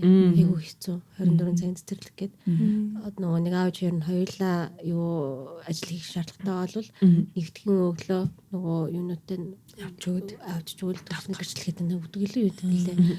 Өгөөд 5 дахь ойроо давдаг ч юм уу. Тэгээд тэрэндээ амжихгүй бол тэгэл тэр чигээр амралт өдрүүдээр. Тэгээд тэгэнгუთ нөгөө нэг одоо бага насны хүүхдийг одоо харах хөнгө олонгууд аавч хэр ялцчихгүй мөнгө олохын тулд ажилд явж тажж байгаа юм тий. Тэгэнгუთ хэрвээ ахтай бол ихчтэй бол ихч нь хичээлээ таслан байж үгүй хардаг гэдэг ч юм уу. Тиймэрхүү бас айгүй нөгөө нэг одоо ялангуяа гэр хорооллыг захын одоо энэ айлуудад бол тийм айгүй их байгаа гэсэн үг л дээ. Тэгээ эсвэл түгжээд явна тэгээд эрсдэл үүснэ тий. Аюул үүснэ. Түгжээд явна эрсдэл үүснэ харин. Тэгэхээр одоо чинь наад захын тэгэл нэг бол чинь яасал тий. Одоо бага насны бялцар хүүхдүүд хүлээж авдаг яг тийм нийгмэд бүтцэн байх хэвээр. Үгүй бол яг хүүхэд харах тэр нэг найны гэж яриад байгаа шүү дээ. Хүүхэд харах үйлчлэгээ үзүүлдэг хүмүүсүүдийг мэрэгжлийн болгоод хяналттай тий зохион байгуулалттай болгох хэрэгтэй. Багах. Тэгээ одоо нөгөө нэг Facebook энэ төр чинь найны хайсан асуудал бөөн байдаг шүү дээ. Одоо итгэж болохгүй янз бүрийн хүмүүс ирнэ те. Тэгээ тэр нь доктортай үгүй юу. Тэгээд ээж тэр нь одоо хүндэх хүүхдээ үлдээд ажиллаа амжуулж чадчихэв үгүй юу. Ажил хийж боломжтой байна уу гэд те. Тэрнээс ахуулаад ингээд л одоо асуудууд бүр 0 насаас нь ахвал эхэлж гин гэсэн үг шүү дээ тийм үү. Тий. Тэгээд одоо янз бүрийн энийг дэмжсэн бодлогууд байгаа даа л улс орнуудад те. Нэгдүгээр чухал зүйл бол одоо нөгөө эцэг эхийн чөлөө хүүхэдтэй болсон тий. Манай чинь зөвхөн аавд нэг 10 хоног өгч байгаа шүү дээ. Ажлын 2-7 хоног буюу тэгэн 10 хоног, ажлын 10 хоног. Тэгэнгუთ ээжид бол 3 жил хүртэл гэхдээ хин нь одоо цалин хөлс юм уу тэр хугацаанд эргэж одоо авах одоо тэтгэмж тэр юм нь маш бага. За бус улс орны хувьд жишээ нь аав ээж хоёр бас хоёулаа авах хэрэгтэй гэж аахгүй адил те. Аав нь 3 сар, ээж нь 3 сар ч юм уу те. За тэгээд тэрнээс цалинтай тэм 3 сар тэгээд цалингүйгээр бага цалин юутаагаар сонгож болдог ч юм уу те. Тэгэхээр хэрвээ аав нь одоо хүүхэд тасрах чөлөө аавна гэдэг бол олон талаараа эерэг нөлөө үзүүлсэн гэж байна. Нэгдүгээрт за мэдээж тэр ээжийн одоо тий ачааллыг хуваалцаж байгаа. Хоёрдугаар тэр хүүхэд тасрах ажлын бас нарийн ширээнийг өөрөө мэдэрч тий хамт байж за бас нэг чухал зүйл нь аавуудын сэтгэл зүйн эрүүл мэндэд эерэг нөлөө үзүүлсэн гинэ. Үн чи яг ингээд тэр ингээд одоо ингээд хүүхэд тасрах ажил нэг хүн дээр л хэтэрхий овоорцсон учраас ингээд дарамт стресс болоод байгаа болохоос ш тохирох цагаар яг ингээд ачааллыг тэнцүү хуваарлаад явал хүүхэд тарах ажил чинь хүүхдтэйгээ хамт байх чинь мэдээж аз жаргал баяр баясгалаа штэ. А гэтэл одоо зөвхөн эмэгтэй дээр маш ихээр л байгаад байгаа учраас бид нар ингээд стресс бас илүү ачаа нэмэгдэж юм л та. Тэгэхээр аавуудын сэтгэл зүйн эрүүл мэндэд бас эргээр нөлөөлдөг гэж байгаа байхгүй. Стресстэй нөхөртэйгээ болов. Тэгэхгүй бол тэгэл аав зөвхөн мөнгөний төлөө гэрээс гадуурлах хэрэгтэй гэд гэтэл өөр хүүхдтэйгээ цаг өнгөрүүлчихдэг. Хүүхэд аав хоёрын хоорондын бас харилцаа бас ууртайтай бондыг тий. Тэгээд тэгэхээр тэр аав ээж хоёрт хоёуланд нь хүүхэд тасрах чөлөө өгөх чухал гэж байна. Өөртөө хизээ гэдгээ сонгоод тий. А тэгээд тэр үнэхээр хүүхдийг бас бид нар нууцх оронд л бас хүн ам өсгөх эрүүл одоо юу гэдэг тийм одоо эрүүл сэтгэлгээтэй илүү улс орныхоо төлөө за эрүүл бие хаатай ч юм уу тийм хүүхдийг одоо бид нар цаг чанартай цагаа хүүхдэд өнгөрүүлэх гэвэл тодорхой хэмжээнд тэр ээжид хүүхдэд харж байгаагийн төлөө одоо тэр үн нийгмийн даатгал төлөөд ингэж явжсэн тэрнийхэн төлөө эргээд тэтгэмж одоо байх нь тэр нь хангалттай ах чухал тий. Өнөөдөр болохоор одоо цалинтай ээжийн 50,000 ч гэдэг юм уу тий. Одоо нэрэн чих хэцүү цалин гэдэг тий. Тэгэхээр тэр хүн чинь өмнө тодорхой хэмжээнд ажил хийжсэн тий. Нийгмийн даатгалынхаа тэр үр шимийг тэндээс хүртэх хэрэгтэй байгаа байхгүй. Тэгэхээр тийм юм дутмаг байгаа учраас маш хэцүү сонголтод төрж байгаа шүү дээ. Би жишээ нь нэг Японд одоо би ажиллаж байгаад өөр 2 жил ингээд ажиллаж байгаа. Тэгээд одоо охиноо төрүүлсэн байхгүй. Тэгэнгუთ одоо миний декрет ямар байсан ингээд тэгэнгуთ эхний 1 жил болвол миний цалин одоо тэ ажиллаж байх үедээ авсан цалингийн 3/2 нь байсан байхгүй. Тэр бол ингээд баг хангалттай болчдөг. Мэдээж илүү гарахгүй. Гэтэ хүүхдийнхээ юмнуудыг авчна, өөрийнхөө хэрэгцээний юмнуудыг авчна. Ямар л байсан ингээд би хүүхдээ хараад мөнгөгүй болоод гэдэг тийм стрессэнд орохоргүй хэмжээнд хангалттай болчдөг. Тэгээд нэг нас хүрлээ би хүүхдэд цэцэрлэгт өгж болно. Үгүй би гэрте бай гэх юм бол цалингүй болно тэ. Тэр нь бол бас гэтэ тэр сонголтыг өгж байгаа байхгүй тэ. Тэгээ одоо нөгөө нэг айгу анзаардаг юм болохоор нөгөө нэг хүүхдэд өрөөлөл нөгөө торт хийж зардаг гэрийн бизнесэд болдсон шүү дээ. Нөгөө нэг өөрийн жижиг одоо гараар юм хийгээд зардаг юм нэхэд ч юм уу юм оёд ч юм уу зарж ингэж нөгөө нэг гэр бүлийн хаваагаа тэтгэдэг айгүй олон ээжнэр байдаг шүү дээ. Айгүй мундаг ээжнэр байдаг те. Гэрээсээ гэрийн нөхцөлд бизнес эхлүүлсэн бизнес эхлүүлсэн ээжнэр их харагддаг те. Тэгээ бас нэг чухал зүйл нь юу гэнэ? Одоо тэр орлого гэр бүлд хүүхдээс гадна ер нь тэр хүн бас бие даасан байдалд их чухал. Хэрвээ ингээ огт орлогогүй байна гэдэг чи хэрвээ тэр харилцаа тэнцвэргүй эрх мэдлийн хувьд тэнцвэргүй харилцаа байвал тэр эмэгтэй хүчирхийлэл одоо бие даасан байдлаа алдах хүчирхийлэлд өртөх эрсдэл нь илүү болно. Ягаад гэвэл тэр хүн гараад явах гэхээр мөнгө байхгүй, тэр орчноос зүхтэй гэхээр явах газар байхгүй те. Ямар ч мөнгөгүй бол те. Тэгэхээр тэр хүнийг одоо авч ясан цалингийнхан тэр тодорхой хувийн байж ш тэр хүний бас өөрийн одоо бие даасан байдал аюул эрсдэлгүй байдал. За тэгээд ер нь л хувийнхээ хувьд энэ чинь огт хин нэгнээс шалтгаалаад санхүүн зөвхөн одоо нэг нөхрөөс ч юм шалтгаална гэдэг чинь одоо хэцүү байдалд орно шүү дээ. Тэр талаасаа ч гэсэн чухал байгаа байхгүй.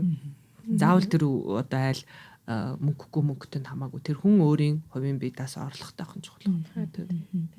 Ядч өөрийгөө ямар нэгэн одоо тэр чинь бас айгүй хэцүү шүү дээ. Сэтгэл зүйн хувьд ч гэсэн те би чи одоо хийх чинь ба юу ажиллахгүй тэг ялангуяа нэг капиталист нийгэм талаар юу ямар нэгэн байдлаар мөнгө хийгээгүй олж useless гэдэг те нөгөө нэг юу нэг боддог үнэлэмж нь боддог те тэгээ ингээ би ерөөсөө ажил хийхгүй нийгэмдээ юу авахгүй нэмэр болохгүй мөнгөгүй байна нэ тэрэ тэгээ гэрээс гарч чадахгүй гээл найзуудтай уулзах чадахгүй сошиал одоо нийгмийнх нь юугаа ч гэсэн одоо хэрэгцээгээ ч гэсэн хангаж чадахгүй тэр хүнд чинь бас айгүйх нөгөө ачаал ирэхээр чинь сэтгэл зүйн хувьд ч гэсэн айгүйх нөгөө хүнд өөрт нь айгүй негатив сөрөг сэтгэлзүүдтэй болж эхэлнэ гэх мэтчлэн тий.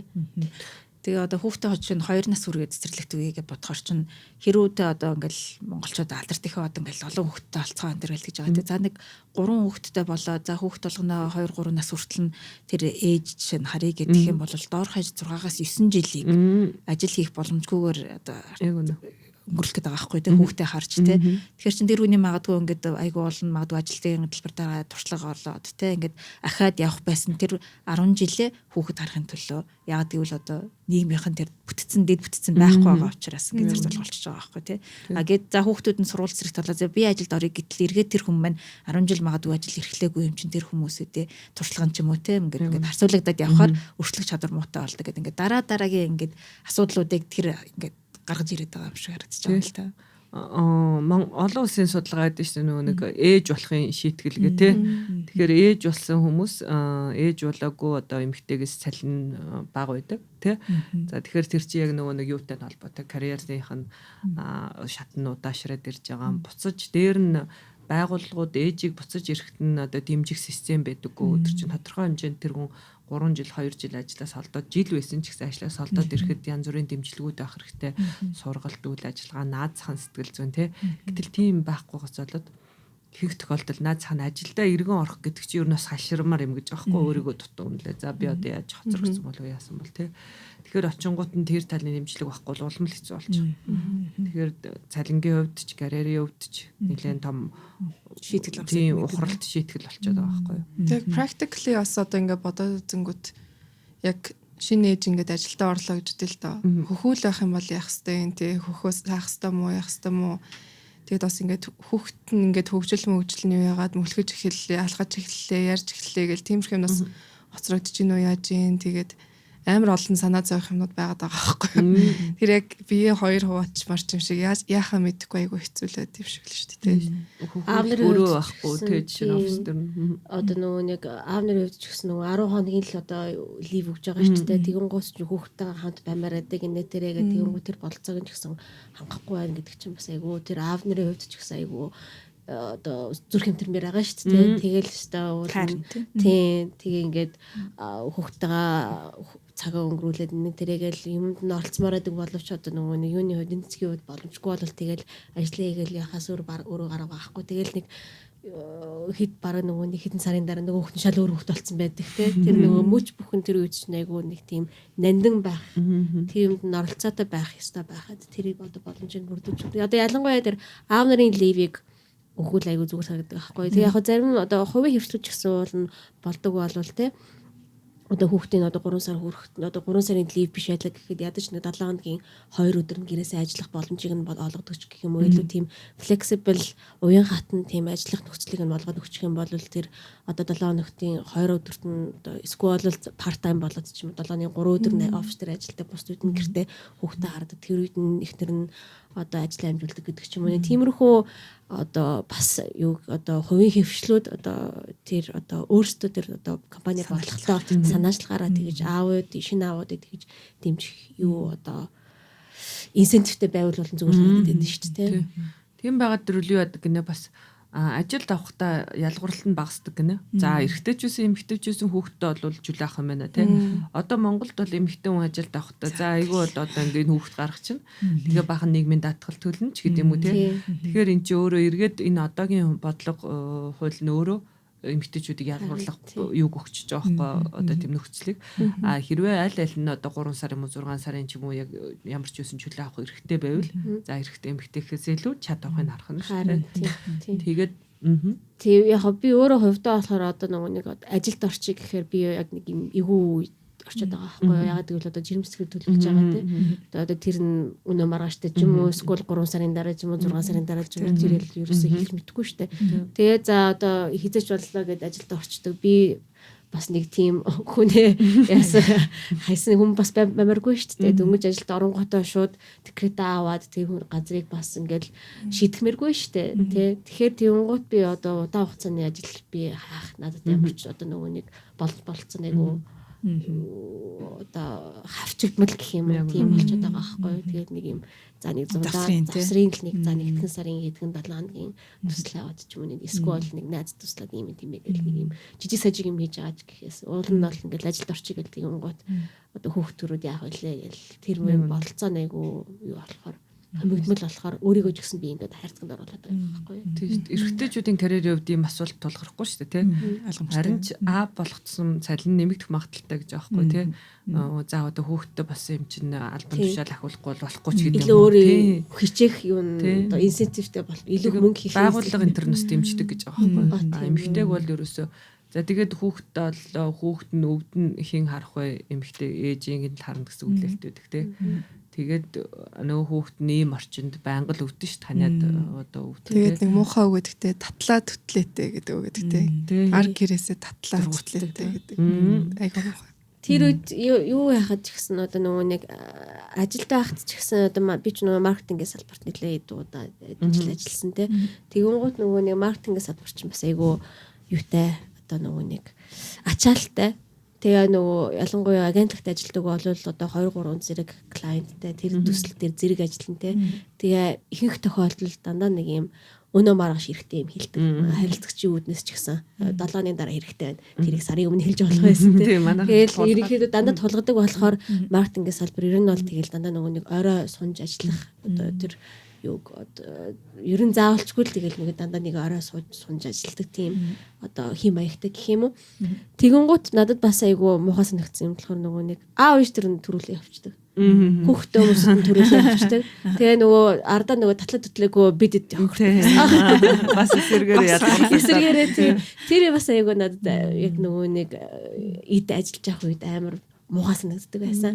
Тэгээ яг тэр нөгөө нэг одоо senior level-ийн яг тэр хүмүүсийн бурууч гэж юу аах вэ? Угаас нийгмийн байдал тэр юм чинь. Тэгээс одоо нөгөө нэг ахлах бари одоо хүмүүс ч нь бол ерөнхийдөө насан явцсан хүүхч чухтаа болчихж байгаа шүү дээ. Тэдний хувьд гэхэд одоо цалин мөнгө нь илүү өндөр гэдэг ч юм уу те. Тэгээд одоо нөгөө нэг одоо хариуцлагын хувьд илүү өндөр ч гэсэн яг нөгөө ард нь хамгийн юм мөшлөлт хамгийн юм бадж ингэж хийж одоо юм болгож байгаа юм болоход жуниорууд одоо бидэд байсан аахгүй. Тэгээд тэгэнгუთ одоо хамгийн юм хийгээд өгч байгаа чинь одоо Employee of the Year Award нөхдөд явангуцтай ч гэх юм. Жохон юм гомдмоор юм тийм яг мундаг хүмүүс нь мундаг хүн тэгээд одоо нийгэм байдал нь уусаа тийм. Тэгтээ нэг тийм одоо хүүхдгүй залуу хүмүүсүүдийг бас тэгж одоо яадаггүй одоо үнэлдэггүй гэдэг чинь татлаа төдөлтөд явчих гэдэг ч юм уу. Тэр одоо нөгөө нэг харьцангуй байдал нь бас айгүй анзаардаг тэр айгүй сонин надтай бас айгүй гомдмоор юм бол байдал гэсэн. Тэр өөрчлөж байгаа шүү дээ. Тэгсэн үү гэдэг. Хитэн өдөд гэсэн.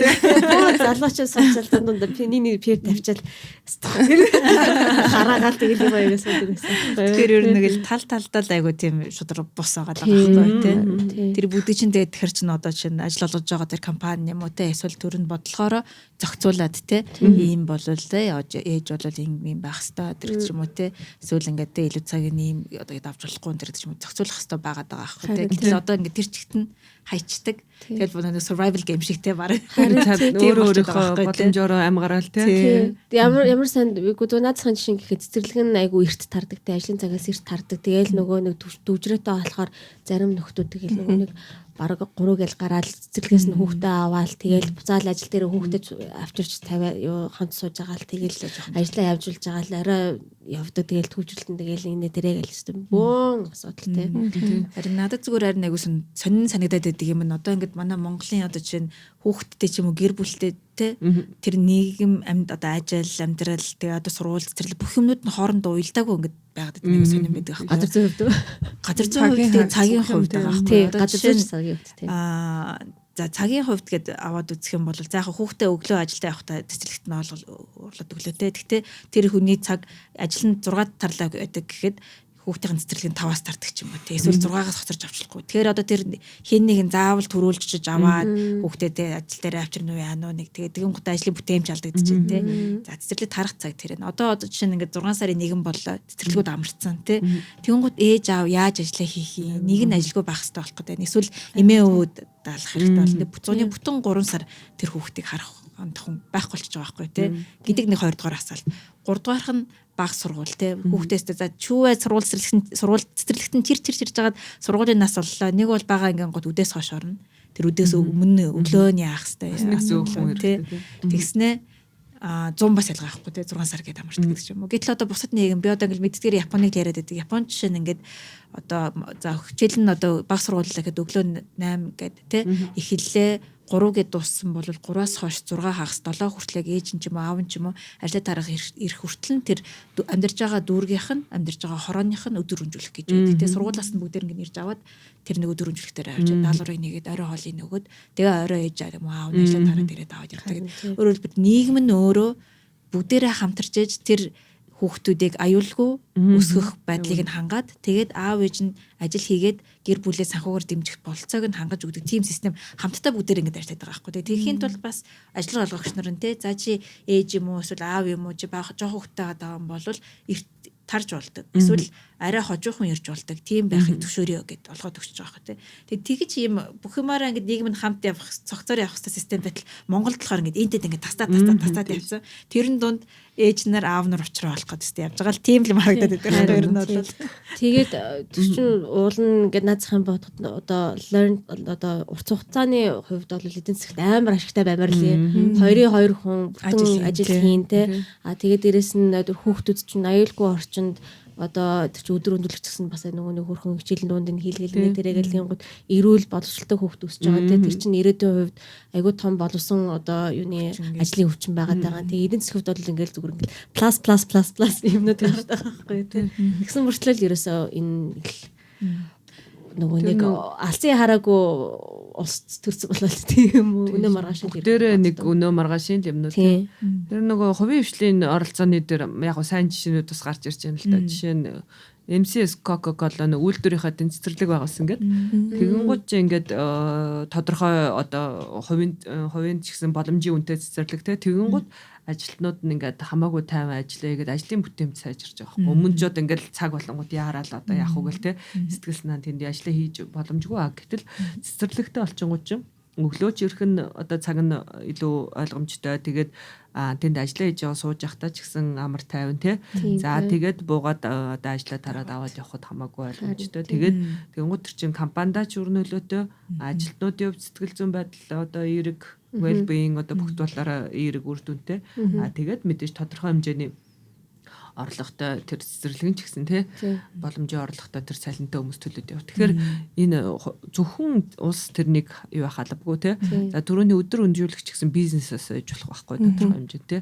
Хамгийн гол нь төрийн зүгээс тэр бизнесүүдийг дэмжих тодорхой хэмжээнд одоо тий дэмжлэгүүд үзүүлэх, татвараас нь чөлөөлөх ч юм уу одоо тийм байдлаар дэмжих боломжтой. Одоо бол ерөөсөө бусад бизнестэй адилхан л нөгөөдөл чинь зүтгэх болчихорч хэцүү болчихж байгаа тий. Өөр шийдлүүд юу вэ? Бид нар одоо сая ингээл үнцэнтэй асуудлууд ярьлаа шүү дээ, тий. Ингээд ийм байгаад ингээд за хувийн хвшлийн талаас одоо чинь шийдэж болох айгүй олон юмнуудыг хэллээ, тий.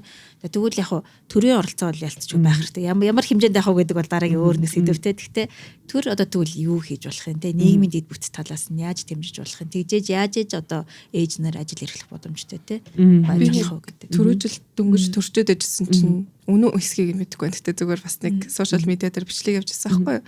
Хятадын одоо төрн шинээр төрсэн ээж нарт ингээд 1 сар гэртэн туслах тийм одоо асрагч өгдөг гэж аахгүй. Тэр нь ингээд ээж нарт нь массаж хийж өгнө, хүүхдийг нь хооллоно, хөхүүлэхт нь туслана, тий бүх юмны талаар мэрэгчсэн. Тийм мэрэгжлийн асрагч нар ингээд 1 сар хамт амьдардаг. Тэгээ тэр нь ингээд төрөөс нь ингээд цалинжуулаад явцдаг. Тэр айл болгонд өгдөг тийм хүн гэж байгаа аахгүй юу? Солонгос бас тийм гэдэг амжсэн тий. Нэрэн одоо совилох үин тий. Тэгээ тэрэн дээр бол яг солонгосын жишээ нь миний ойлгосноор одоо тодорхой хэмжээний 20% одоо тий цалингийнх нь 20% гэр бүл өгөөд 80% төрөөс дэмждэг ч юм уу тий. Тэгэхээр тийм төрлийн үйлчлэгийн жишээ нь байж болж байгаа байхгүй тий. Тэгэнгүүт тэнд нэг хүн бас ажилтаа болж байгаа нь тий. Нэрэн совилох чадвар бүхий одоо тэрний сургалт энтерт суугаад тий. Тэгэхээр ажилтаа болж байгаа. Нөгөө талаас тэр гэр бүлд бас дэмжлэг болж байгаа. Дээр нь зөвхөн тэр чинь ажилласаа гадна бас боловсрал байгаа байхгүй. Хүүхдийг яаж одоо асрах чинь бид нар суралцах хэрэгтэй ш. Тэгээд суралцаагүйгээсээ болоод л янз бүрээр алдаа гаргадаг, одоогийн өвддөг, хавддаг тий. Тэгэхээр тэр чинь бас тийм мэрэгжлийн хүн чухал байгаа байхгүй суулгах. Тэгэхээр тэр талын тийм одоо Солонгост бол би сонсч байсан бас харж байсан тэр төрлийн. Эсвэл одоо тэр төрлийн совиллуу тий. Манайд бол одоо байна. Гэхдээ илүү маш үнэтэй одоо цөөхөн хүмүүс л хамраглах боломжтой. Тэгэхээр тэрийг бас арай олон сонголттой болоод тодорхой хэмжээнд эрүүл мэндийн даатгалаас тэдэн хувийн төлдөг ч юм уу тий. Яг тэгвэл тэр төрж байгаа ээж болгон ч л эрүүл мэндийн даатгал өмнө төлөөл явж байгаа шүү дээ. Тэгэхээр тэндээсээ бас тийм зүйл рүү зарцуулах боломжийг олгодог ч юм уу тий. За цэцэрлэг гингууд олон төрлийн сонголт байх. За зөвхөн цэцэрлэгээс гадна хүүхэд дарах үйлчилгээний гэл хууль санаачилжсэн. Тэгээ төсөв тэрэн дээр огт тавиагүй. Төсөв байхгүй бол хууль байгаад нэмэргүй шүү дээ. Тэгэхээр бас нэг одоо нэг эмэгтэй ойр авийнхаа 5 айлын 5 хүүхдийг хардаг ч юм уу. Тэр шаардлагуудаа хангаад стандартаа ятсан бол тий. Тэгээд гих мэтчлээ ингээд заавал л ингээд одоо цэцэрлэг барин гэхэр чинь газар байхгүй. За төсөв байхгүй гэл сэдв хаагдчих жоохгүй. Тэгэхээр яг тиймэрхүү олон төрлийн альтернатив тий сонголтуудыг илүү бий болгох. Тэр нь хүмүүс өөрсдөө их. Тэрнээс биш тэр болгоныг хийгээд ахалбгүй.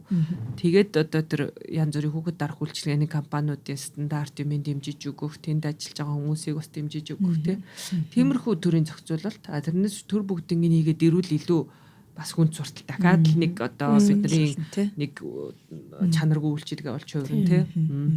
Төрийн дэмжлэгтэй хувийн юмнууд. Тий, төрийн илүү зохицуулалт ямар дэмжлэг ажиллах уу тий. Тэгэхээр эн чинь өөрөө бүтэн бизнесийн маш том салбар байгаа. Зөвхөн хүүхэд асрахаас гадна одоо хөгшчүүдийг асрах тий. За одоо манайд чи хөгшчүүдийг асрах гэхээр нэг төв байгаад байдаг. Тэр нь одоо их л ядарсан зүдэрсэн хүмүүс байдаг юм шиг эсвэл одоо нэг тийм хүмүүс л тэнд очих хэрэгтэй юм шиг. Гэтэл одоо улс орон хөгжих хэрээрээ хөгчүүдийн асрамжийн асуудал бол илүү хурц тавигддаг гэж байгаа байхгүй. Яг тэгвэл ерөнхийдөө одоо үеийн ялгаач гэсэн бид нар бол өмнөх хүмүүс бол ээж аавыгаа одоо асрамжийн одоо хөгчүүдийн асрах газар авчина гэсэн ойлголттой байхгүй. Шинэ үе бол өөрчлөгдөж байгаа тий. Тэгэхээр хэрвээ тогтой тухтай эмчилгээтэй тийм асрах газар байвал зарим настай хүн ч гэсэн баг тэндээ очиод байх туртай тийм хэмжээний асрах газруудыг бий болгох чухал гэж байна. Одоо бол тэрийг ингээд дэмжих тий. Одоо бол тэрийг эмээ өнөр ингээд совлол гэдэг юмар орлуулад ашиглаад байдаг тий. Гэтэ амар үнэтэй. Тэгэхээр тэрийг дэмжих хэрэгтэй тий. Одоо тийм бизнесийг эхлүүл удахгүй бол манад бол одоо хэсэг бос дуусаарн шиг илүү чухал болно тий. Тэгэхгүй нөө одоо настай хүмүүсүүд чинь бас нийгэм шиг хэрэгцээ бас байгаа штэ. Тэгэхгүй яг энэ Улаанбаатарт бол гараад явах газар байхгүй те алхах хэцүү тэр орчин нөхцөл байхгүй учраас за гэртээ эсвэл нэг гэрээ тойроод нэг жоохон хүнсээ авал жоохон сатглал тэгэл болчдөг те. Гэтэл тэр хүмүүсүүд чинь магадгүй ингээд нийгэмшээд сэтгэл санаа нь ингээд өөдрөг байх юм бол эргээд эрүүл мэндэд хүртэл эрэг байгаа юм байгаа байхгүй те. Тэг үеийнхэнтэйгээ юм яриад те. Ядаж тэр үед байсан сонсдог байсан дууга үеийнхэн үнтэй ярихгүй бидэрт яриад гэдэг. Харин те. Тэгэл бүжиг болон за дараагийнх нь хөгжлийн бэрхшээлтэй хүнийг асрах те. Энэ одоо болохоор одоо нэг баш бага хэмжээний л мөнгө авдаг. Гэтэл яг хөгжлийн бэрхшээлтэй хүүхдтэй, хөгжлийн бэрхшээлтэй гэртээ одоо хүнтэй хүн бол бүтэн нэг хүн баг ингээд бүтэн цагийн ерөөсөө л ажил амьдралгүй яг тэр хүнээ л асрах ажил хийж байгаа байхгүй. Тэгэхээр тэр өөрөө нэгдүгээрт тэр хүний ажлыг үнэлэх эсвэл тэр тодорхой хэмжээгээр тийм хүмүүсийг хөгжлийн бэрхшээлтэй хүмүүст асрахад бас асрах ажил үйлчлэгийг дэмжих те. За одоо зөвхөн одоо аутизмтай хүүхдэд ажиллах чадвар бүхий одоо ярих чадварыг дэмждэг багш байлаа гэхэд одоо манай нэг найз Америкт одоо тэр чиглэлээр бас надад мэдээлэл өгчээсэн байхгүй яг одоо хэрвээ аутизмтай нэгэ тогтоогдоод юу яаж чадвал 7 хоногт ярих чадварын багш тэдүүдээ ирнэ те. За дээр нь ихчээрээ асруулж байгаа ч гэсэн тэр их чинь асруулж байгаа одоо цалингаа бас авах боломжтой те. Тэгэхээр яагаад гэвэл тэр хүмүүс яг л бодтойгоор цагаа зарцуулж байгаа. Тэрнийг зөвхөн ингээд нэг хүний л тэр гэр бүлийн асуудал болгоод орхиж болохгүй байхгүй тийм. Тэгэхээр энэ төрлийн бас дэмжлэгүүд бас чухал байна. За гэрийн үйлчилгээ бас л гэр цэвэрлдэг үйлчилгээ бизнесүүд гарч ирэх хэрэгтэй. Тэр нь одоо болтогтой харьцангуй бас нэмэгдэж байна тийм. Тэгэхээр тэр төрлийн бүгдээр л ажлын байр бизнес эдийн засаг байна гэж харах. Тэрнээс биш энийг ингээл одоо бол бүгднгийн эмхтэй хүн үнэгүй тэр ажлыг нуруунд дээр үнэлгээгүй үрээд явж байгаа шүү дээ. Тэгээ сүүлийн үед сүүлийн нэг 4-5 жилийн одоо нэг статистик харахангууд төрөлтийн хэмжээ бол ерөөхдөө буурж байгаа гэдэг тийм харагдаж байгаа байхгүй юу. Яг ингээд олон жилийнх биш учраас яг буурж ингэж хэлэхэд бол эртдэгтэй.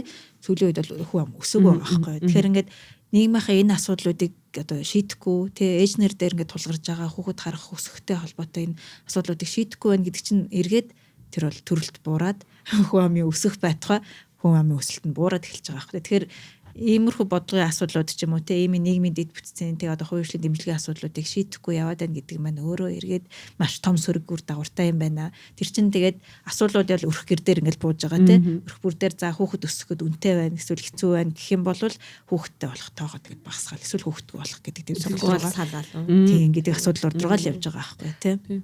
Тэгээд алдарт их одоо гэдэг чинь нэг жил 100 мянган төгрөг өгдөг те. Тэр одонгоос илүүтэй ингээл 4 хүүхэдтэй найзаа сонсонгууд илүүтэй хүүхэд өсгөх орчин төрүүлэх ээлтэй орчин байвал монголчууд бол хүүхэд одоо төрүүлэх дуртай байгаа байхгүй одоо хүүхдэд ээлтэй ханддаг. Гэтэл энэ орчин байхгүй учраас илүү л одоо улмал багасч цааштай бол тий. Тэгээд эмэгтэй хүний хувьд энийг ачааг нүүрэн гэвэл эмэгтэйчүүд бас шинэ үеийн эмэгтэйчүүд энэ ачааг л ингээл нүдэ ханал үүрээд яваад байх албагүй гэсэн сонголтууд гарч ирнэ шүү дээ. Тэгэхээр илүү уул нөгөө маш Монголын үрс маш олон болтугай гэж бодож л байгаа бол илүү нийгмээ ээлтэй л болгох тусам хүмүүс хүүхд төрүүлэхэд нэмэгдэх байхгүй. Тэгээ ер нь бол яг улс хөгжих хэрээрээ хүүхэд төрүүлэх юу буурна. Тэгвэл энэ бууралтыг яаж одоо арай удаашруулах вэ гэдэг л бол сонголт бол одоо манай нөхөн амын цонх үе чинь ерөөхдөө хаагдаж 2050 он гэхэд нөө залуу хүмүүс нь одоо настай хүмүүсээ энэ одоо нөгөө хийж эдийн засаг нь тэтгэврийнхаа ачааллыг даахгүй болох хэмжээнд хүрнэ те. Тэгэхээр яг энэ одоо бууралтыг яаж багасгах вэ дээр арга хэмжээ авахгүй зөвхөн нэг алдарт тхийн одон гэдэг юм бол ерөөсөө байгаа оноогүй бодлого байхгүй тийм. Илүү эмгтээчүүдийг харин янз бүрээр ангилсан, ялгсан их л мэдрэмжгүй л одоо зүйл байгаа тийм. Тэгээ одоо жишээ нь нөгөө нэг улс төрд одоо яг энэний талаар ярих одоо ийм асуудал байдгаа ч ерөөсөө мэдэхгүй хүмүүс байгаад байгаа болохоор одоо эмгтээ хүмүүс одоо яг улс төрд орох бас айгүй хэрэгтэй байгаа юм уу? Одоо сонголж болж байна. Сонголт ирч тийм үү? Яг эрэгтэйчүүдтэй бид нараас насрах үеийн цэцэг гэж сая нэг жилийн хугацаанд уулзаал яриад явхад эрэгтэй хүмүүсүүд зарим нь дургуудыг ч зүгээр ойлгохгүй байгаа байхгүй. Ерөөсөө л энэ бидний ачаан дээр нуруунд дээр байгаа эмэгтэйчүүдийн нуруунд дээр байгаа ачааг ойлгохгүй. Яг тэгвэл тэр хүн тэр замаар яваагүй. Төрхөөс нь л ээжийн тэднийг хийж эхэлсэн. Одоо ерөөсөө л бараг л одоо угаасаа эмэгтэй хүний хийх юм дээр та нар бараг мөнгө авах гээд байгаа мүү гэд уртаас. Тэгэхээр энийг ялтчгүй эмэгтэйчүүд олноороо орж иж энэ асуудлыг гаргаж ирж хүндэн. Тэрнээс биш тэр эрэгтэйчүүд муудаа биш зүгээр тэрийг ойлгохгүй, мэдрэхгүй. Тийм, ойлгох чухал гэж үзэхгүй. Тийм. Хичнээн ингээд тайлбарлсан ч гэсэн одоо толгоонд байгаа тэр ачааллыг одоо өөрөө биеэр одоо толгоогоороо тарихаараа мэдрэхгүй бол хичнээн тайлбарлаад ч гэсэн одоо ойлгохгүй байх жишээ айгүй өндөртэй. Одоо манай залуу ч гэсэн ингээд хичнээн ингээд тайлбарлсан ч гэсэн яг нэг бүрийн хэмжээнд ойлгож яг айгүй supportive байгаа ч гэсэн тэгтээ still бодож байгаа юм л одоо би хийж байгаа гэдэг ч юм уу те ингээд төлөвлөх юм одоо энийг тийм тэр нэг ингээд тийм тексттэй тэрний дараа ингээд тийм гэсэн юу бол үргийн одоо би үрээстэй л ерөөхдөө явж байгаа. Гэхдээ ирээдүйд угаасаа нөгөө нэг сургана гихчээр сайжруулах мэдхгүй те. Тэгэхээр одоо та нөгөө нэг айл одоо club co-working гэдэг газар би ажиллаж байхад тэр ч одоо 16 онд бас та яг ирээд л яг яриа өгчээсэн. Тэгэнгүүт яг сонгуулаар ер нь ялуулах эмгтээчүүдийг дэмжих ёстой гэж яг ярьж байсан аахгүй юу. Яг тэгээ би тухайн үед бодчаал нэг юм бодоогүй тэгэл ирэхэд нэг чихэр ороод баг нөгөө чихэр гарцсан. Тэгээ одоо яг ингээл одоо хүүхдийн одоо ээлгүй орчин гэл ингээл яг өөрөө ингээд хүүхдтэй болохыг гэж бодоод эхлэн гот яг тодорж байгаа асуудлуудыг бол ирчүүд ерөөсөө угаасаа тэр нөгөө нэг бие махбодороо мэдрэхгүй одоо туулж үзээгүй одоо туулах нийгэмж бүрдээгүй болохоор тэрийг мэдхгүй болохоор угаасаа тэрийг сөхөж ярьж одоо засч салруулна гэсэн юм бол байхгүй л дээ тий. Бас тэг хэллэг байдаг шүү дээ. Хэрвээ эрэгтэй хүмүүс одоо сарын тэмдэг ирдэг байсан, хэрвээ хүүхд төрүүлдэг байсан бол аль хэдийн биднэрт сулгарч байгаа одооны асуудлууд байхгүй байх байсан гэдэг. Тэд нар аль хэдийн шийдсэн байх байсан гэдэг. Одоо барууны ангаах мангаахаас ахвал бүр 50-60 жилийн өмнө бараг шийдээд дууссан айгу гой болгоцсон ч юм уу тий байх байсан гэдэг чинь тий. Эрх мэдэл эрхтэйчүүдэд илүү байгаа учраас тий. Тэгээ нөгөө сарын тэмдгийн өдөр амрах, хуулиар амрах, цалинтай жүлээ авах эрхтэй байх байсан гэх тий. Тэгээ сарын тэмдэг чинь тийм амар баяр хөөр тий. Яг ч л ариун цэврийн хэрэглэл гээл бүр амар үнэтэй capitalism бараг тустай economy болцсон байна шүү дээ. Тэр нөгөө нэг period tax гэдэг дээ шүү дээ. Ариун цэврийн хэрэглэл одоо luxury item одоо юуны одоо luxury хэрэглэлийн татвар тооцогддог гэд нэг айгүй гоё кейс стади гэдэг нь шүү дээ. Яг би маркетингийн зүгээс л ярьж байна л та. Нөгөө нэг тэр чи айл байгууллага төрийн бас байгууллага байсан баха. Нөгөө нэг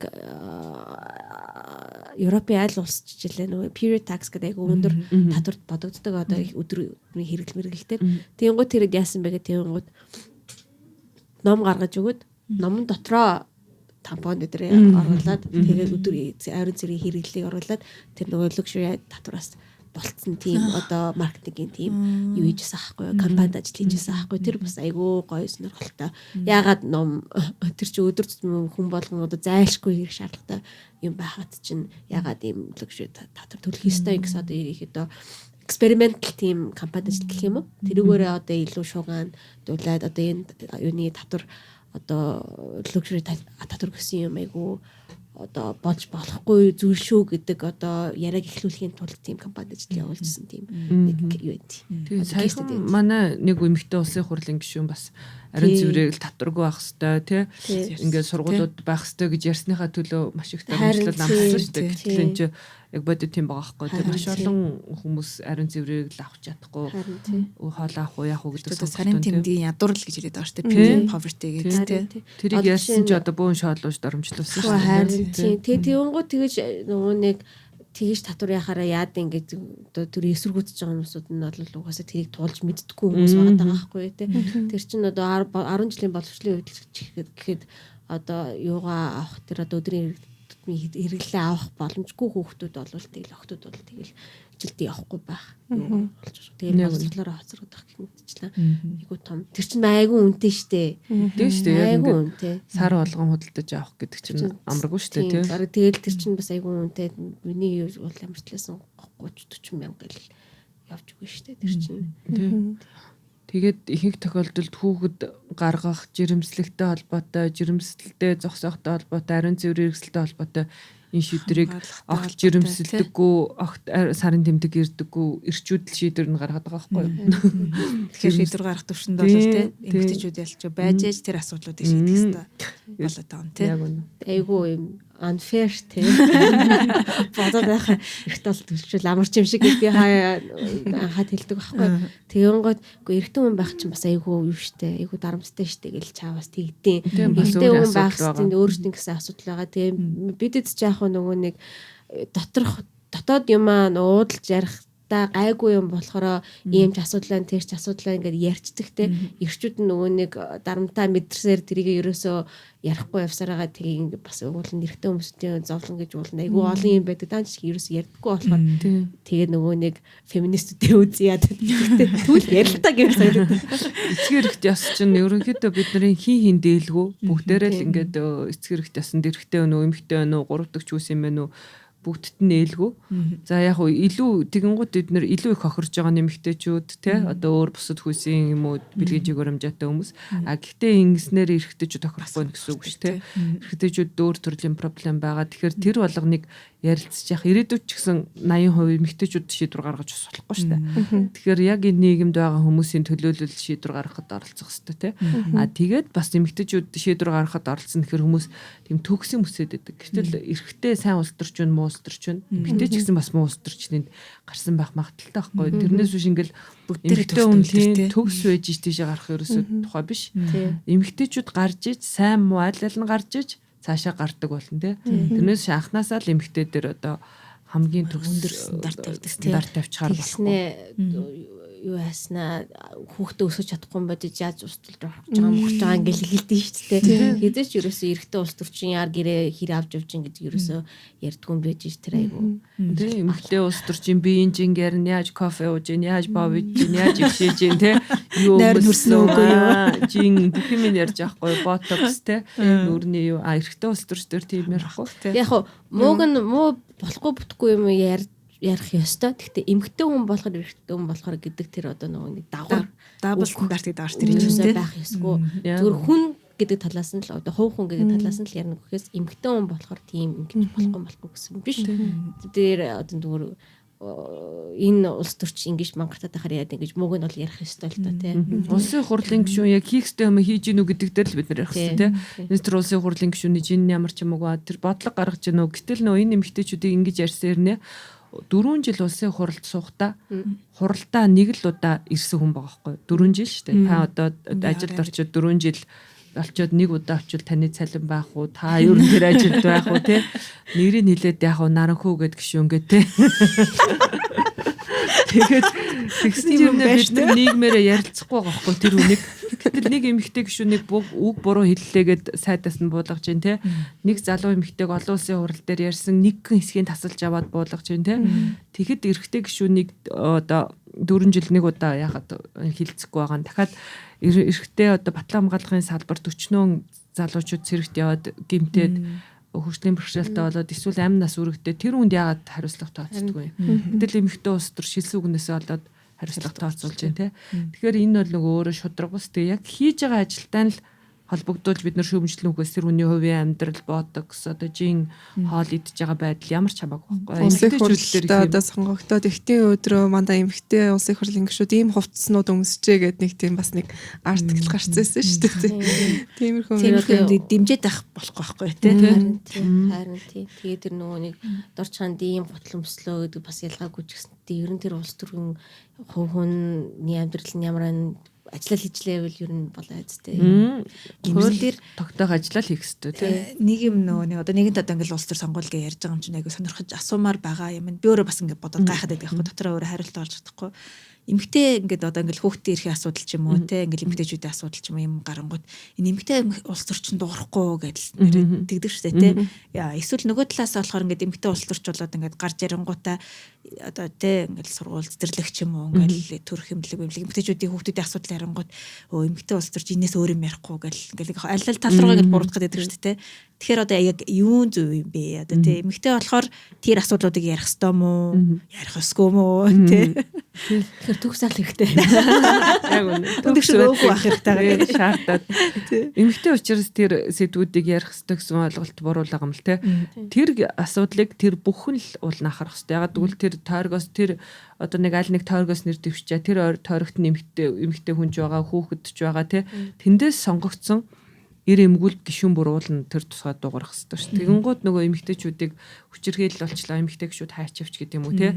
Тэр өөрөө эргээд бас нэг төрлийн ялгуурлангаа дуурах те. Тэгэхээр бүгд анхаарах хэрэгтэй. Тэгээд зарим гишүүн одоо мэдгүй төсөв санхүүгийн чиглэлээр илүү мэрэгсэн бол тэр хүн тэрийг л ярьж болж байгаа байхгүй. Тэгээд заавал тэрнээс л одоо эмэгтэй учраас очиод ярилцлага авал энэ талаар юу гэж бодож байна. Бас л нэг төрлийн ялгуурлаа. Тэгэхдээ нийгэм бас ийм хүлээлт байгаа тохиолдолд эмэгтэй улс төрч яалтчгүй энэ сэдвийг ярахаас өөр аргагүй болж. Гэхдээ бид нар бүх улс төрчөөс нэг шаардгал хэвээр. Янз бүрийн хүмүүсээс сонгогдож байгаа тэр тойрог дотор нэм хүүхэд байгаа л бол хүүхэд ирэх асуудлаар бүгд дуурах хэрэгтэй шүү дээ. Харин тийм. Одоо саяны хэлсэнчлэн одоо эрэгтэй болохоор эмэгтэй болохоор биш хуу хүн болохоор тэр одоо улс төрч одоо биднийг төлөөлж байгаа хүн болохоор энийг яах гэсэн үүднээс ерөөс эрэгтэй эмэгтэй гэж одоо нөгөө нэг юу тавихгүй. Тэгэнгүүт хүүхдийн асуудал эмэгтэйчүүдийн асуудал баг ахмадын асуудлыг эмэгтэйчүүд рүү ячиж байгаа хгүй хүн амынх нь одоо 70 гаруй хувийн эмэгтэй гişүүд нэг 10 эдхэн эмэгтэй гişүүд рүү хариуцуулаад шүү дээ. Та нар л шийдэх ёстой гэд.